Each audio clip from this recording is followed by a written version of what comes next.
Ghana recorded its last outbreak of avian influenza AH5N1 in July 2021, when 19 municipalities in the Greater Accra region with over 200 farms affected. The regional veterinary officer, Dr. Joseph Kofi Abu, says government would soon pay compensations to the rest of the affected farmers in the region. As of 2023, we are sure that money has been released and VSD is working on to have those ones paid. In Greater Accra, what we have done is that we have processed all our compensation certificate. There are checks and balances. You cannot just raise a certificate for them to pay. The District Director of Agriculture, the Municipal Assembly, that's the NADMO coordinator is involved. But most of the times, our problem is that when the outbreak occurs,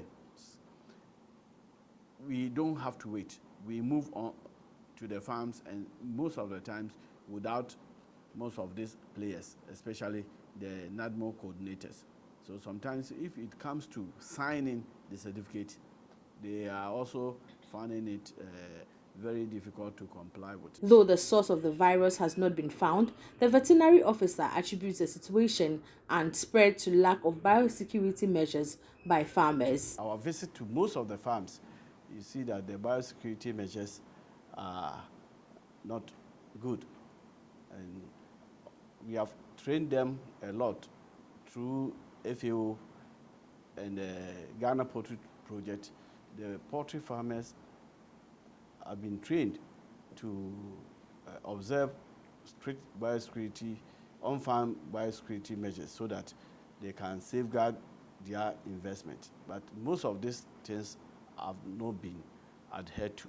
According to the regional veterinary services, henceforth, farmers who fail to adhere to the biosecurity regulations would not receive any compensations. When people want to come and buy your birds, you want to sell them, cut them and send it to them. You don't just tell the people to come in and sell it, because sometimes we do killing. You see that most of your birds are not laying. So you want to sell some few out of them, so you select them somewhere. Then you allow these people to come into your farm and pick them. So if you do that, you are doing what? You are inviting disease into your farm. The fellow coming to your place, you don't know how the fellow, whether the fellow is clean or contaminated. So the very big thing that we have is to disinfect anybody entering your farm, especially the foot that we work, their footwear.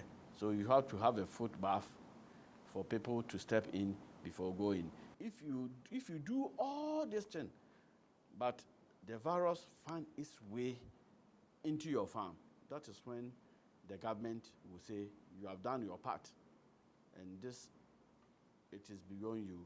Government will then consider and pay compensation to you. The Metropolitan Veterinary Officer for Tema, Dr. Emmanuel Peku, advised farmers to report any suspected case of the virus to curtail the spread. Most of the farmers could not report early because, of course, they didn't know what they were dealing with. And that has really caused a whole lot of problem. Because they didn't really know what they were dealing with, most people didn't dispose of their animals very well, and it's really led to the spread of the virus. Secondly, we realized that most of the farmers were also apprehensive. They felt that there will not be any compensation paid. So in a way, in one way or the other, some even sold the birds in the process. Some also decided not to report at all. So it was very critical, and for any outbreak to be controlled effectively, if it's detected early, or if it's been reported early and detected early, control measures are not normally put in place, and then the outbreak is actually stopped. He appealed for timely and adequate allocation of resources to help fight the spread.